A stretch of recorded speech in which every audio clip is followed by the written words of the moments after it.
Boa noite a todos os nossos irmãos da nossa Seara Espírita. É com muita alegria que nós temos mais essa oportunidade de encontro, mais essa oportunidade de estarmos reunidos no entorno das mensagens do Evangelho, das mensagens de Jesus, das mensagens espíritas. Gostaria de iniciar esse nosso encontro exatamente agradecendo a paciência dos nossos irmãos que nos ouvem, agradecendo aos dirigentes da nossa instituição, agradecendo aos amigos espirituais que nos auxiliam sempre e agradecendo a Jesus, aquele que é a luz do mundo, por todas as oportunidades, por tudo aquilo que ele nos oferece, de acordo com as nossas necessidades, para o nosso progresso, para o nosso burilamento, para que nós possamos vencermos-nos, vencendo as nossas más inclinações, para que nós possamos compreender o valor da caridade, da fraternidade, do perdão. Segundo o Espírito Emmanuel, nós encontramos nas mensagens dos evangelhos, nas pegadas de Jesus, tudo aquilo do qual nós necessitamos para a nossa reforma íntima. Invariavelmente, quando nós analisamos, quando nós estudamos as mensagens contidas nos evangelhos, utilizando a ótica espírita, nós encontramos invariavelmente tudo aquilo do qual nós necessitamos. Assim, nós sempre iniciamos os nossos estudos falando dele, daquele que é o caminho, a verdade e a vida, daquele que é a videira verdadeira, daquele que é a luz do mundo. E nós vamos relembrar uma passagem muito curiosa. Nós vamos iniciar o nosso estudo relembrando uma passagem muito curiosa. Essa passagem ela está contida nos quatro evangelhos, mas em um em especial. Segundo nós sabemos, quando Paulo ele sai na sua primeira viagem missionária, logo na sua primeira viagem missionária, ele vai acompanhado de Barnabé, ele vai exatamente para disseminar as mensagens da Boa Nova, para falar das mensagens de Jesus, para falar das mensagens da fraternidade em diversas comunidades, em diversos vilarejos, em diversas cidades que ele passasse. Só que quando ele sai para sua primeira viagem missionária, ele sai acompanhado de um jovem também chamado João Marcos, que era sobrinho de Barnabé. Acontece que logo nas primeiras dificuldades, João Marcos ele deserda, ele abandona o grupo e retorna para Jerusalém. Paulo e Barnabé seguem nessa viagem missionária, mas João Marcos não, ele retorna para Jerusalém. Acontece que quando ele chega em Jerusalém, ele passa a acompanhar Pedro. Ele passa a acompanhar Pedro nas pregações que Pedro fazia nos cenáculos, mais tarde na chamada Casa do Caminho. Mas a verdade é que João Marcos, que era sobrinho de Barnabé, ele começa a fazer anotações referentes às pregações de Pedro, surgindo então o Evangelho de Marcos. O Evangelho de Marcos, ou o Evangelho de João Marcos, ele é conhecido apenas como Evangelho de Marcos exatamente para que não haja confusão, para que não houvessem dois evangelistas com o mesmo nome. Então, o Evangelho de Marcos ele surge assim. Seria, segundo historiadores, exegetas, pesquisadores, seria um evangelho atribuído às pregações de Pedro. Seria um evangelho que Pedro nunca escreveu. E nós vamos encontrar uma passagem muito curiosa no Evangelho de Marcos. Na verdade, essa passagem ela está presente nos quatro evangelhos, como eu disse. Entretanto, Marcos é quem dá a ela a maior riqueza de detalhes. Segundo Marcos, Jesus havia pedido aos seus discípulos que eles buscassem uma região desértica, uma região isolada, porque ele precisava colocar-se em oração, porque ele percebia que os seus discípulos precisavam de repouso, e a multidão não permitia, as pessoas que iam exatamente ao encontro de Jesus o tempo todo, essas pessoas não permitiam que seus discípulos repousassem. E quando nós pegamos os evangelhos e fazemos uma varredura, fazendo uma análise dos quatro evangelhos ponto a ponto, nós observamos que Jesus, ele sempre buscava os desertos, ele sempre procurava isolar-se para colocar-se em oração. Ele vai subir o Monte Tabor, ele vai ao Monte das Oliveiras, ele vai sempre buscar os desertos. Todos os dias, praticamente, nós vamos encontrar Jesus se isolando para colocar-se em oração. Isso é muito curioso porque, mesmo sendo ele a luz do mundo que esteve entre nós, ele buscava Ele buscava o refazimento, ele buscava a oração, ele buscava a meditação, ficando para todos nós uma importante lição. Mas nesse momento, nós estamos falando de algo que aconteceu exatamente no terceiro ano do messianato de Jesus, das pegadas que Jesus havia deixado na terra para todos nós. E nesse momento, uma multidão já buscava por Jesus o tempo todo. Nós sabemos pelas narrativas dos evangelhos que onde quer que Jesus fosse, uma multidão ia ao seu encontro. Quando sabiam que ele estaria em determinado vilarejo, em determinada cidade, uma multidão afluía para aquele local. Uma multidão tentava acompanhá-lo pelas estradas, até sobre o lago, sobre o Tiberíades. Sempre que Jesus adentrava uma barca, algumas outras embarcações tentavam acompanhá-lo. E Jesus, vendo a necessidade de repouso dos seus discípulos, segundo o Evangelho de Marcos, ele pede então que os seus discípulos cruzem um lago para uma região desértica, exatamente para que seus discípulos pudessem repousar. Acontece que algumas pessoas ouviram o que Jesus dizia, segundo o Evangelho de Marcos. Aquelas pessoas então foram espalhando a notícia, alguns se anteciparam, de forma com que quando Jesus chega do outro lado do lago, naquela região desértica, uma multidão já o esperava. Uma multidão já o esperava e outros tantos ficavam chegando o tempo todo, porque era Jesus, pelo amor de Deus. Imaginemo-nos nos dias de hoje, se houvesse entre nós a notícia de que existe um peregrino, de que existe um homem, disseminando sementes de esperança nos corações aflitos do dia de hoje, uma multidão também iria ao seu encontro. Se houvesse entre nós alguém que curasse as dores das nossas almas, não apenas as dores físicas, devolvendo luz aos olhos daqueles que se encontram cegos, limpando a pele daqueles que se encontram feridos, repletos de chagas, não apenas as chagas que trazemos no corpo, mas as chagas da alma. Era natural que todos fôssemos ao seu encontro.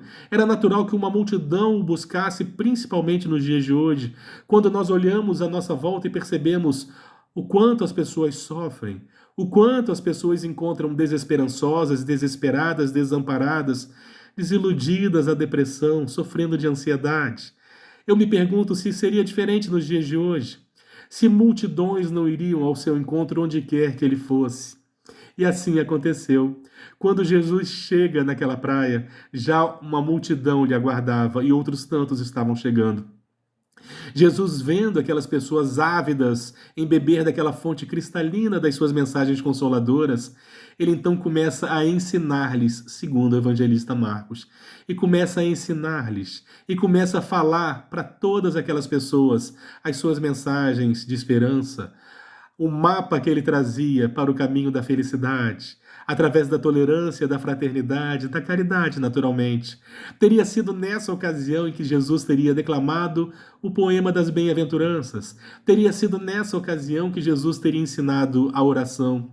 Teria sido nessa ocasião em que Jesus teria falado para aquela multidão que o ouvia todas as mensagens consoladoras, a maioria delas que nós a conhecemos hoje. Até que num determinado momento os discípulos começaram a ficar preocupados. Viram-se para Jesus e pedem que Jesus despeça a multidão. Nós não sabemos exatamente quem, porque o evangelista não assinala, mas um discípulo teria se aproximado de Jesus e teria dito: Mestre, despeça-os, porque aquelas pessoas já estavam há muitas horas ouvindo suas mensagens e tinham fome, e não existia comércio por perto, o vilarejo mais próximo ficava muito distante. Então os discípulos, preocupados com aquelas pessoas, pedem a Jesus: despeça-os. Curiosamente, Jesus, ao ouvir isso, teria dito aos seus discípulos: dai-lhes voz de comer. Como assim? Dai-lhes voz de comer, mas eles nada possuíam. Segundo o evangelista Marcos, seria necessário, se eles fossem alimentar toda aquela população, toda aquela multidão, cerca de 5.000 pessoas. Segundo historiadores, exegetas, pesquisadores, 5.000 pessoas contando só os homens, porque mulheres e crianças nunca eram contabilizados. Mas vamos imaginar que o número de pessoas fosse só esse mesmo, fossem apenas 5.000 pessoas. Elas não tinham nada para comer. O vilarejo mais próximo ficava muito distante. E segundo o próprio evangelista Marcos, se eles fossem alimentar toda aquela multidão como Jesus havia pedido, eles necessitariam de pelo menos 200 denários, ou 200 dinheiros. Para que a gente tenha uma noção do valor a que se referia, um denário era o valor correspondente a um dia de trabalho, e seriam necessários 200 denários para poder alimentar toda aquela multidão em pães. Os seus discípulos então obedeceram porque era Jesus quem pedia. Mas como assim? Como nós daremos de comer? Então eles se organizaram, juntaram tudo o que eles possuíam e perceberam que eles tinham 5 pães e 2 peixes. 5 pães e 2 peixes para cerca de 5.000 pessoas. Os discípulos, então, pegaram esses 5 pães e 2 peixes, começaram a organizar as pessoas em grupos de 100, em grupos de 50, e começaram a distribuir, começaram a compartilhar. Começaram a distribuir, compartilhando migalhas, pedaços de peixe, lembrando naturalmente que não eram peixes frescos, eram peixes ressecados, eram peixes secos, que era a melhor forma de armazenamento para que esses peixes não estragassem. Então eles começam a distribuir esses pães e esses peixes. E quando eles percebem, eles haviam alimentado aquela multidão de pessoas, a ponto de se fartarem, a ponto de sobrar ainda 12 cestos com restos de alimentos. Eles haviam alimentado a multidão. Mas como assim? Como assim? Despeça-os, Senhor. Dai-lhes voz de comer. Mas eles não tinham nada. Mas acontece que o pouco com Deus é muito. E de repente eles alimentavam a ponto de todos se fartarem, a ponto de sobrar. Mas Guilherme, como assim? Eles confiaram, eles deram o primeiro passo. Eles deram o primeiro passo, dá o primeiro passo que a estrada aparece. Confiemos, temos nós que darmos o primeiro passo, porque aqueles que nos acompanham não se ausentam. Confiemos sempre. O pouco com Jesus é muito e nós vemos isso, por exemplo, quantas instituições espíritas que nós conhecemos, quantas searas, começaram exatamente de pequenas reuniões domésticas. Aquelas pessoas que nada possuíam, de repente, se transformam em grandes instituições, instituições centenárias que começaram em cultos no lar, que começaram em pequenas reuniões, mas confiaram. Aquelas pessoas não teriam condições de fazer grandes obras e grandes construções, mas confiaram. E de repente surgem grandes instituições espíritas. Nós assistimos isso em diversos momentos. Mas Guilherme, como assim? Será que isso está de acordo com a fé raciocinada? Acontece, meus irmãos, que a fé não é apenas crer, mas é crer com a nossa essência, na certeza de que, se nós dermos o primeiro passo, é o suficiente para que os passos seguintes, por mais que nós não enxerguemos a estrada à nossa frente, nós damos o primeiro passo, porque quando nós observamos, a estrada surge. Isso é a manifestação da nossa fé. Num determinado momento, Jesus teria dito aos seus discípulos: pedi e dar-se-vos-á, buscai e achareis, batei e abrir-se-vos-á. Pois todo aquele que pede, recebe, todo aquele que busca, encontra, todo aquele que bate, abrir-se-lhe-á. Acontece que nós não podemos pegar essas frases isoladas, é necessário nós meditarmos sobre elas. Mas ainda o evangelista registra que Jesus teria dito: Deus, o Pai, não dá uma pedra ao filho que lhe pede o pão, da mesma forma que não dá serpentes aos filhos que lhe pedem peixes. Ora, se vós que sois maus sabem dar coisas boas aos seus filhos, que dirá o nosso Pai que estás nos céus? Jesus recomendava que nós pedíssemos aquilo do qual nós acreditávamos necessitar, porque nós sempre seríamos atendidos. Talvez nós não fôssemos atendidos da forma como nós gostaríamos, mas segundo Jesus, nós sempre somos atendidos. Ninguém se julga ou pode se julgar ignorado no momento de uma prece. Sempre somos atendidos. É curioso, porque quando nós pensamos nisso, quer dizer que sempre que nós pedimos, Deus nos atende, os amigos espirituais nos atendem, os nossos anjos fazem para nós aquilo que nós necessitamos. É curioso porque existe uma contradição nisso tudo. Porque se Deus é perfeito, se Deus tudo sabe, se Deus compreende tudo aquilo que nós necessitamos, em tese, nós não precisaríamos pedir nada, porque Ele já sabe aquilo que nós precisamos. E vai nos dar aquilo de acordo com as nossas necessidades ou com o nosso merecimento, podemos pensar assim. Então, por que nós oramos? Por que temos a necessidade de pedir? Se nós receberemos invariavelmente aquilo que nós necessitamos, por que nós temos que pedir? Acontece que Kardec ele faz uma pergunta. Nós vamos encontrar essa pergunta no Livro dos Espíritos. Kardec pergunta aos espíritos se nós temos condições de mudar algumas provas em nossas vidas. Se tudo aquilo que nós encontramos na nossa vida é fatalidade, tem que acontecer e acontecerá. E os espíritos tiveram a ocasião de responder a Kardec que tem provas que precisam verdadeiramente seguir o curso, mas não existe a fatalidade. Muitas provas nós temos condições de mudar, existem determinados projetos, planejamentos que nós mudamos invariavelmente de acordo com as nossas escolhas, porque os espíritos vão nos dizer que não existe destino. Nós, espíritos encarnados, nós seres humanos, só estamos destinados a uma coisa: a nossa felicidade, a nossa iluminação é a única destinação. Nenhum de nós é destinado a mais nada, porque se nós fôssemos destinados, se existisse o destino como nós compreendemos, não seria necessário esforço algum, as coisas aconteceriam fatalmente.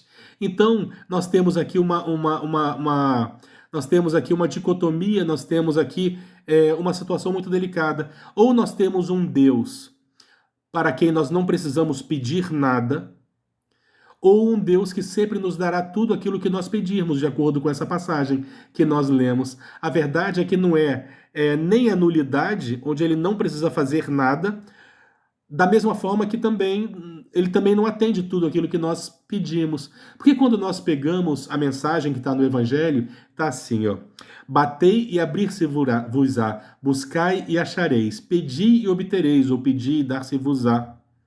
Porque todo aquele que pede, recebe. É curioso, porque todo aquele que pede, recebe. Não necessariamente nós recebemos aquilo que nós pedimos, mas recebemos de acordo com as nossas necessidades e com o nosso merecimento. Mas a verdade é que os espíritos podem interferir por nós. Deus pode interferir por nós. Os amigos espirituais podem interferir por nós. Está no Livro dos Espíritos isso. Eu gostaria de aprofundar o nosso estudo, exatamente lembrando uma crônica, lembrando uma história muito gostosa do espírito Neio Lúcio, está no livro Jesus no Lar. Essa história, ela fala que Bartolomeu, me perdoem, Bartolomeu estaria reunido com Jesus e os discípulos, naturalmente, quando Bartolomeu teria perguntado a Jesus sobre as respostas do alto às súplicas dos homens.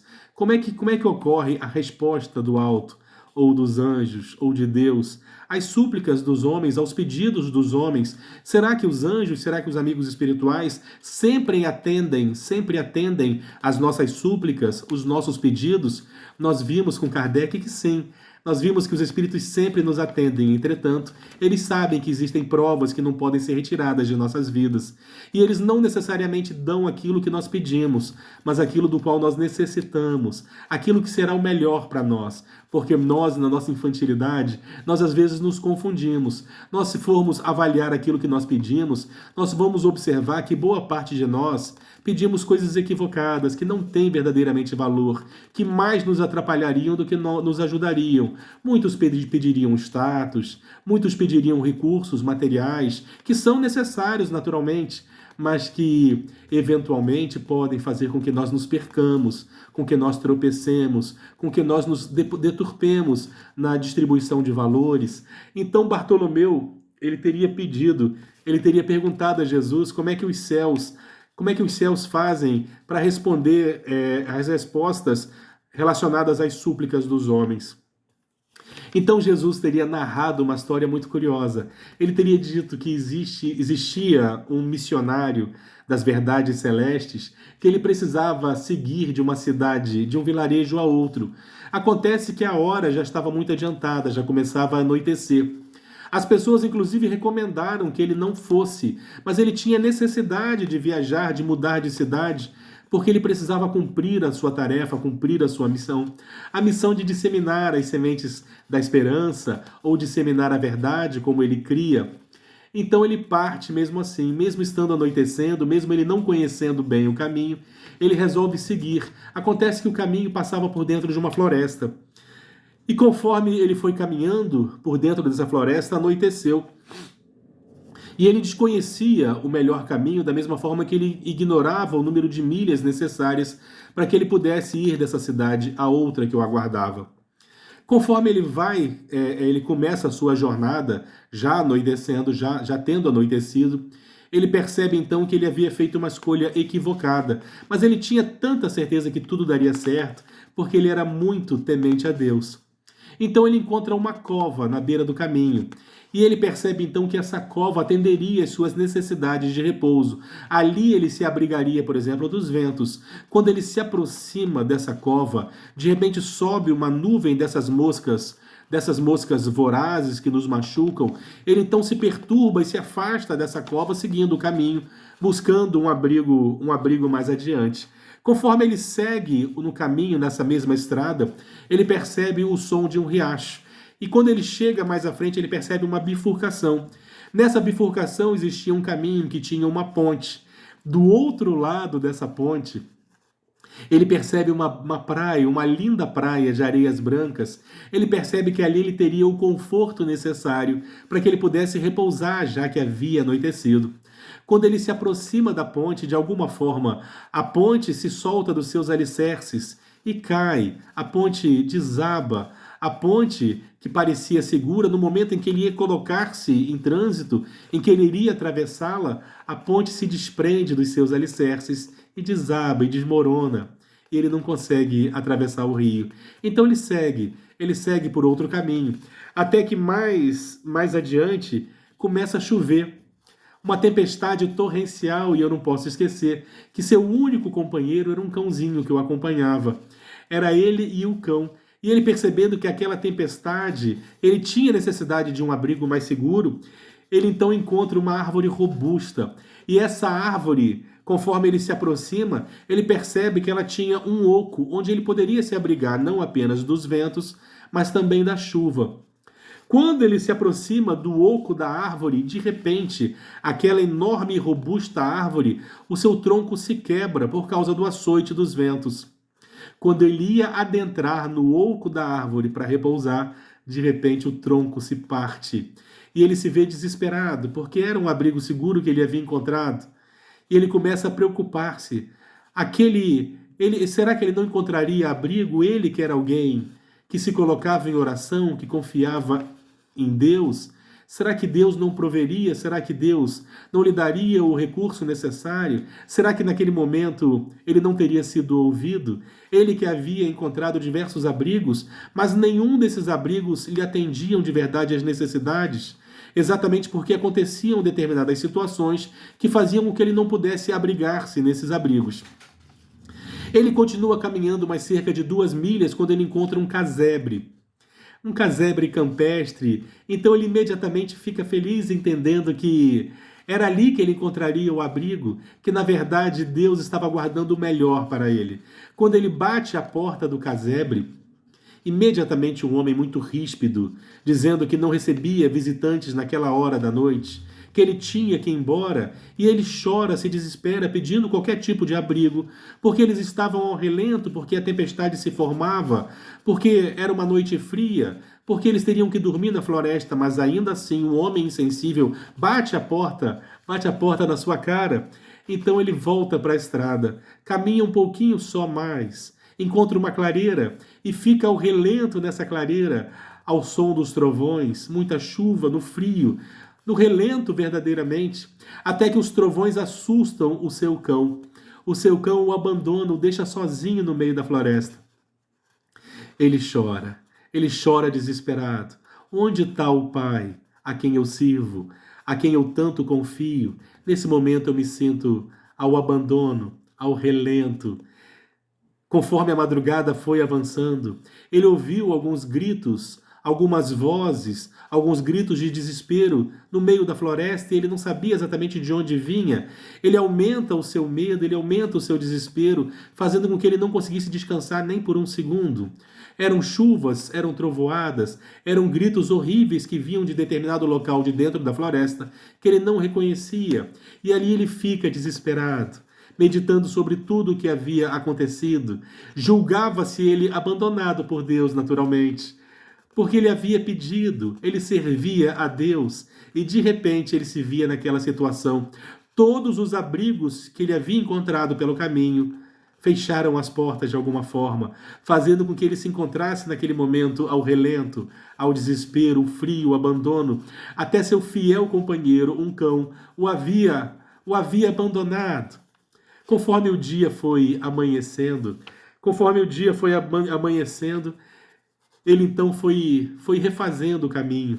Ele havia percebido que ele não estava no caminho correto. E ele foi refazendo o caminho, passando novamente pelo mesmo casebre. E ele descobriu que um malfeitor havia chegado naquela madrugada. Havia chegado naquela madrugada para assaltar aquela casa. Se ele tivesse ali, ele teria sofrido também a violência, pois o malfeitor havia assassinado todos aqueles que estavam naquele casebre. Ele percebe então que quando aquela pessoa havia batido a porta na sua cara, sem perceber, aquela pessoa havia lhe dado uma chance de continuar vivendo. Ele percebeu também que se seu cão permanecesse ao seu lado, chamaria a atenção dos malfeitores, porque seu cão latia desesperadamente, assustado com o som dos trovões. Ele percebe que numa segunda vez teve sua vida preservada.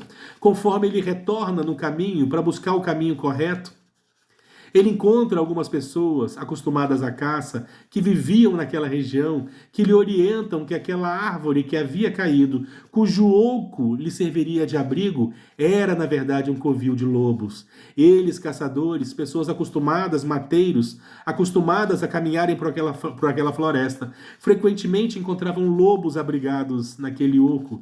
Ele percebeu mais uma vez que ele teve a sua vida poupada, que ele havia sido protegido, que a vida dele havia sido preservada. Mais adiante, ele encontra aquela ponte que havia caído, não permitindo que ele pudesse se abrigar naquelas areias claras do outro lado, na margem do rio. Quando ele se aproximou agora de dia, ele percebeu que aquela areia clara, na verdade, não era uma praia acolhedora. Era, na verdade, um charco, um pântano, que certamente ele aumentaria o seu risco e certamente ele sucumbiria, tendo em vista que muitos morreram. Muitos morreram naquele local. Ele então segue retornando pelo mesmo caminho, até que ele encontra aquela cova, aquele covil, de onde haviam surgido uma nuvem de moscas vorazes que lhe machucaram, e ele descobriu que aquela cova era, na realidade, um ninho de serpentes. Meus irmãos, ele percebeu então que, embora ele tivesse chorado e reclamado muito, ele esteve protegido e amparado o tempo todo. Todas as vezes que nós pedimos, nós recebemos resposta. Não existe nenhum tipo de oração que permanece, que não é escutada, que não gera alguma ação em nosso favor. Mas muitas das vezes não da forma como nós queremos, mas da forma como nós necessitamos. Segundo a sua interpretação, ele achava que ele estava sendo atendido na sua oração quando ele encontrava um local para repousar numa cova. Mas, na verdade, ele não conseguia. Exatamente porque não era. Existia algo que era melhor e mais importante para ele.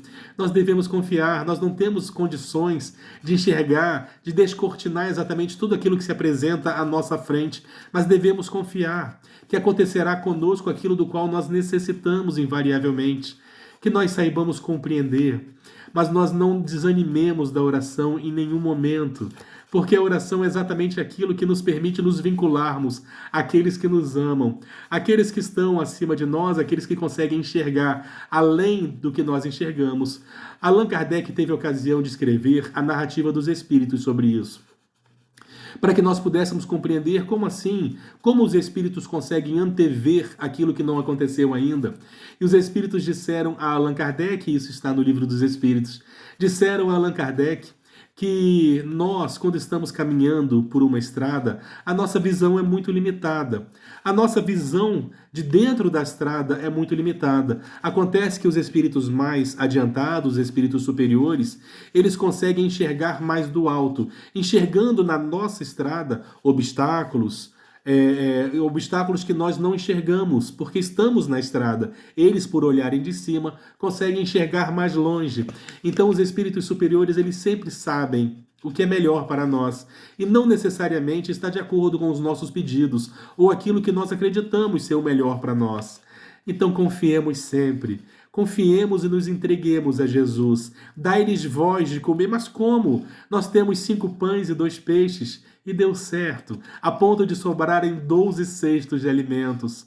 Confiemos, porque eles sempre sabem aquilo que é melhor para nós, e invariavelmente nós receberemos de acordo com aquilo que nós necessitamos para o nosso burilamento, para o nosso progresso, para que nós possamos vencermos, é esse o nosso objetivo, na terra, nesse educandário divino. Confiemos sempre, temos o direito de pedir e sabemos que não existe a destinação como nós imaginávamos. Os Espíritos até nos dizem, como eu comecei falando no início do nosso estudo, os Espíritos até nos informam que existem provas que não podem ser modificadas, mas muito do que temos à nossa volta em nossas vidas pode ser modificado sim, porque não existe destino, como nós entendíamos. Na verdade, nós, Espíritos, só estamos destinados a uma única coisa, que é a nossa felicidade, a nossa iluminação. Invariavelmente, todos nós encontraremos isso em algum momento. Não existe isso de destino ou de predestinação. Existem planejamentos, mas não necessariamente esses planejamentos acontecem da forma como são planejados. Não raro, no momento da nossa reencarnação, como nós sabemos, principalmente através das obras de André Luiz, existe todo um planejamento daquilo que nós nos propomos a fazer. Acontece que no momento em que nós mergulhamos nesse maquinário de carne, estamos aqui no mundo, estamos submetidos a diversas interferências do mundo mesmo, dos nossos hormônios. As nossas escolhas mudam e o nosso livre-arbítrio ele é respeitado, nos ensinam os Espíritos. Então, não necessariamente nós agimos de acordo com os nossos planejamentos.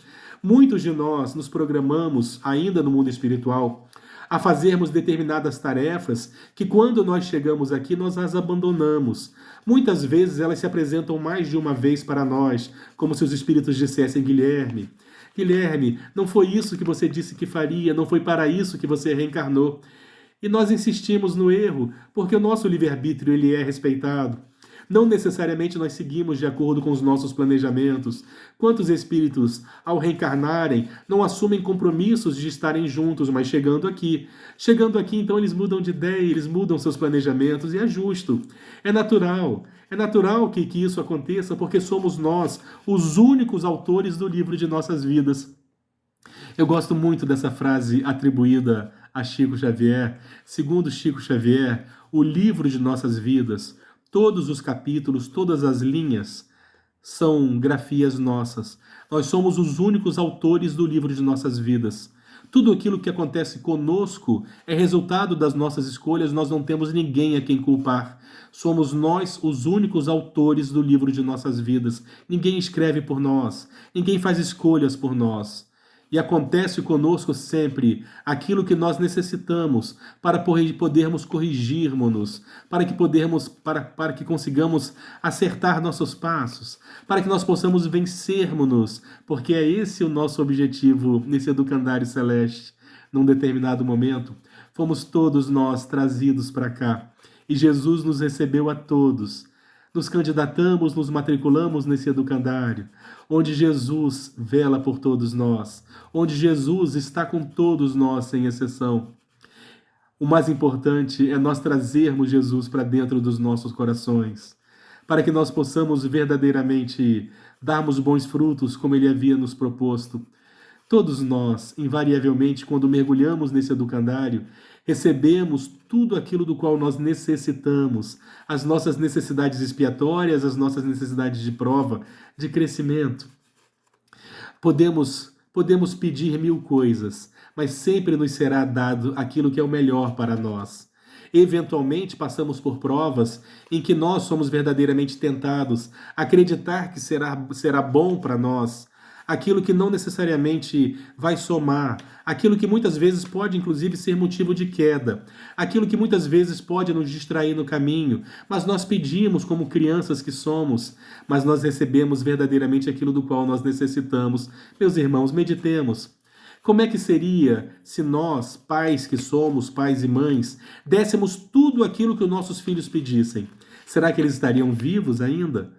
Será que já não teria acontecido um desastre? Então, quando nós falamos em pedir e obtereis, batei e abrir-se-vos-á, Nós temos que compreender que sempre recebemos quando pedimos, mas não necessariamente aquilo que nós pedimos, mas aquilo que nós necessitamos, ou aquilo que nós precisamos, ou aquilo que nós merecemos, em outras palavras, aquilo que nós verdadeiramente precisamos para o nosso progresso, para o caminho da felicidade, para que nós possamos verdadeiramente crescer, evoluir, progredir. Temos que relembrar o tempo todo que esta não é a verdadeira vida. Nós não somos seres materiais, tendo uma experiência espiritual. Nós somos todos seres espirituais, tendo uma pequena experiência material. A vida, a reencarnação, é momentânea. A verdadeira vida do lado de lá somos seres espirituais, cujas vidas têm pequenos intervalos chamados de reencarnações, porque a vida é uma só. Então que nós saibamos atribuir valor àquilo que verdadeiramente tem valor para todos nós. Às vezes nós nos perdemos com luxúria, nós nos perdemos com as coisas do mundo. Nós nos perdemos com o status social, nós nos perdemos querendo as coisas do mundo, quando na realidade nós não pertencemos a esse mundo é transitório. Que nós possamos verdadeiramente enxergar aquilo que é imperecível, aquilo que tem verdadeiramente valor para todos nós.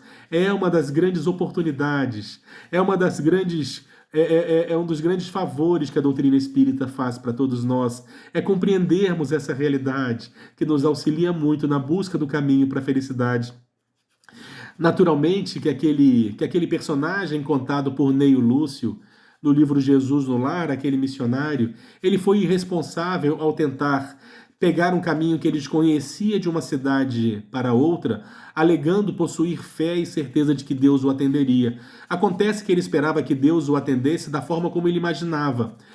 E Deus o atende naturalmente, porque ele foi o tempo todo protegido. Ele foi o protegido, Deus o acompanhou, Deus o protegeu. Mas não era da forma como ele esperava. Ele esperava que ele encontraria o caminho certo, que seria uma reta, que ele encontraria abrigo e que ele chegaria na outra cidade, da forma como ele desejava ou no tempo que ele queria. A verdade é que ele foi o tempo todo protegido e foi o tempo todo atendido, mas não foi atendido conforme ele havia pedido, mas conforme ele precisava naquele momento. Meus irmãos, é exatamente isso que acontece com todos nós. Nós invariavelmente passamos por aquilo do qual nós necessitamos. Às vezes necessitamos reparar nossos erros do passado com duras expiações. Nós necessitamos das provas para nos fazer mais robustos na fé, para nos fortalecer verdadeiramente. Porque imaginemos, por exemplo, uma importante árvore de lei, um mogno, por exemplo. Se nós pegarmos as sementes de mogno e colocarmos ela dentro de viveiros, protegida de insetos pragas, protegida da seca, protegida do açoite dos ventos e das tempestades, o mogno até permanece vivo, mas ele não cresce, ele não se desenvolve como aconteceria com ele se ele estivesse no interior de uma floresta. No interior de uma floresta, o mogno cresceria, aprofundaria suas raízes, exatamente porque ele seria o tempo todo assaltado pelas adversidades. Os insetos fitófagos, chamados insetos pragas, os animais que comeriam suas folhas, o açoite dos ventos, a seca, as tempestades, todas as vezes que ele sofresse as agressões ambientais, ele aprofundaria cada vez mais suas raízes, fazendo com que ele se tornasse cada vez mais robusto e maior. Porque são exatamente as adversidades que fazem com que nós cresçamos. Nós não podemos esquecer de um ditado popular que diz o seguinte: mar calmo nunca fez bom marinheiro. E é uma realidade. As provas desse mundo de provas e expiações em que nós vivemos, elas são importantíssimas para o nosso crescimento. As expiações são importantíssimas para que nós possamos corrigir erros do passado. Então sejamos gratos por todas as oportunidades, até mesmo pelas dificuldades. Nós sempre somos atendidos na nossa prece, sempre. Não existe nenhuma prece sem resposta, nos informam os Espíritos. Que não existe nenhuma prece sem resposta. Acontece que muitas vezes a resposta não é a resposta que mais nos agrada, ou a resposta da forma como nós queremos. É sempre de acordo com aquilo que nós necessitamos, aquilo que será melhor para nós. Senão nós não teríamos um anjo da guarda. Nós teríamos um anjo que nos atrapalhava. E, na verdade, os nossos anjos, a nossa família espiritual, aqueles que nos amam do invisível, que nos socorrem, que nos atendem, eles sempre conseguem saber aquilo que é melhor para nós. Não necessariamente, e não raro, não é aquilo que nós pedimos. Pelo contrário, às vezes, pelo contrário, nós temos às vezes a necessidade até de passarmos para fazer com que aquela prova ela dure além do que nós imaginávamos, porque ela não teria sido o suficiente para que nós pudéssemos melhorar naquilo que ela se propõe. Allan Kardec teve a ocasião de perguntar às entidades venerandas, aos guias da humanidade, o tempo de duração de uma prova. E os espíritos responderam que, na verdade, as provas que enfrentamos, elas não têm um tempo previsto. Elas duram de acordo com a nossa necessidade de aprendizado. Determinadas provas para algumas pessoas são mais rápidas do que para outras, porque algumas pessoas são capazes de aproveitar a lição, outras não. Permanecem renitentes, permanecem reclamando e não percebem que a duração de determinada prova depende delas, invariavelmente depende delas. Então, meus irmãos, sejamos gratos por todas as oportunidades e confiemos no Pai que sempre nos atende. Não podemos esquecer as lições de Jesus, exatamente naquele momento em que ele falava para aquela multidão esfaimada, no momento em que Jesus recomendava que todos nós agradecêssemos por tudo, todos nós agradecêssemos por todas as nossas oportunidades, porque elas são invariavelmente de acordo com aquilo que nós necessitamos e não de acordo com aquilo que nós pedimos. Sejamos gratos por todas essas oportunidades e que seja feita a vontade de Deus e jamais a nossa. É justo pedirmos, e conforme os Espíritos disseram a Allan Kardec, muitos dos nossos pedidos são realmente acatados, mas muitos não. Muitas provas, elas têm a necessidade de existir em nossas vidas, de acordo com o nosso progresso, de acordo com as nossas necessidades, é o melhor para nós. Por mais que nós não compreendamos naquele momento, é o melhor para nós. Então confiemos sempre. No momento das nossas orações, é justo pedirmos.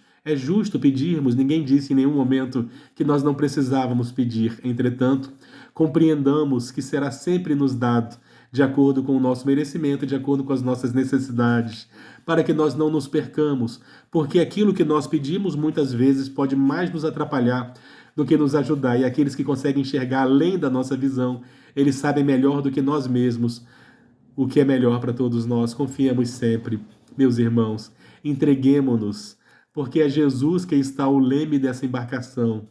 É Jesus. Quando Jesus disse aos seus discípulos, dai-lhes vós de comer, eles imaginam o quanto que eles não temeram. Caramba, nós nada possuímos, mas Jesus disse para nós fazermos, então façamos. Dai-lhes vós de comer. O que nós temos? 5 pães e 2 peixes. Mas não é o suficiente para 5.000 pessoas. Como podemos alimentar 5.000 pessoas com 5 pães e 2 peixes? E começaram. Damos o primeiro passo e a estrada aparece. Caminha que o caminho aparece. Precisamos confiar. Sabemos de inúmeras histórias, centenas, dezenas de histórias, de pessoas que começaram do nada, mas deram o primeiro passo. Dai-lhes vós de comer. Vamos dar o primeiro passo, sejamos obedientes e confiemos. Confiemos de que é Jesus, a luz do mundo, quem está no horizonte de nossas vidas, estendendo as mãos para todos nós, dizendo, vem, filho. Não desanima, confia, dá o seu melhor, porque eu estou contigo. Eu estou ao teu lado. Vamos trazer Jesus para junto de nós. Vamos buscá-lo no nosso entorno. Invariavelmente nós o encontraremos. Meus irmãos, que a paz de Jesus permaneça entre nós. E eu gostaria de convidá-los a todos nesses instantes. Eu gostaria de primeiro me desculpar por estar um pouco fanho, um pouco rouco. É que eu fui acometido dessa gripe que está acometendo todo mundo. Mas graças a Deus nós conseguimos chegar até o final desse estudo. E eu gostaria de convidá-los a todos que possam me acompanhar numa prece de gratidão a Deus por esse momento, por esses instantes.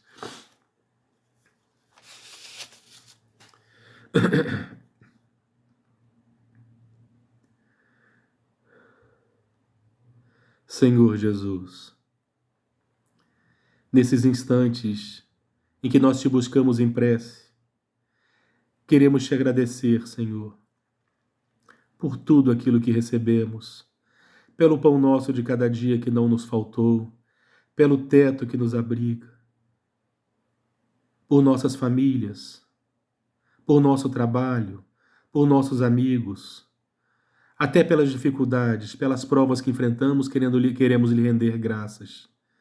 Divino guia de toda a humanidade, eternos pedintes que somos da tua misericórdia, queremos te pedir mais, Senhor. Ilumina nossos lares, ilumina aqueles que estão conosco, nossos familiares e amigos. Ilumina nossos pensamentos, nossos corações, para que nós possamos modificar nossas atitudes. E toda essa luz que nos envolve nesse instante de prece, possa daqui se irradiar, Senhor, amparando todos aqueles que sofrem por motivo qualquer de dor. Ilumina, Senhor, e ampara aqueles que se encontram nos leitos hospitalares, nas calçadas, aqueles que atravessam duras provas, aos que se encontram desesperançosos, desesperados, depressivos. Ilumina todas essas pessoas, Senhor, que de alguma forma eles possam te sentir, da mesma forma como nós te sentimos nesses instantes. Mas queremos te pedir ainda mais, Jesus. Te pedimos nesses instantes por aqueles que mais necessitam de ti, do teu amparo e da tua proteção. Te pedimos, Senhor, pelos odiosos, pelos rancorosos, pelos vingativos, porque temos a certeza de que são esses, Senhor, aqueles que mais necessitam de ti, do teu amor. Jesus, que a sua luz possa se irradiar, possa amparar todos os necessitados, possa permanecer também nesse lar, para que ele seja um ponto de luz, guiando, amparando, com a tua presença entre nós, Senhor. E primeiramente em nome de Deus, nosso Pai, em nome de Jesus, nosso Mestre, em nome de todos os amigos espirituais, nós possamos encerrar esse momento de estudo, de meditação e prece, repletados de gratidão. Obrigado por tudo, Senhor. Obrigado, meus irmãos, que a paz de Jesus permaneça entre nós.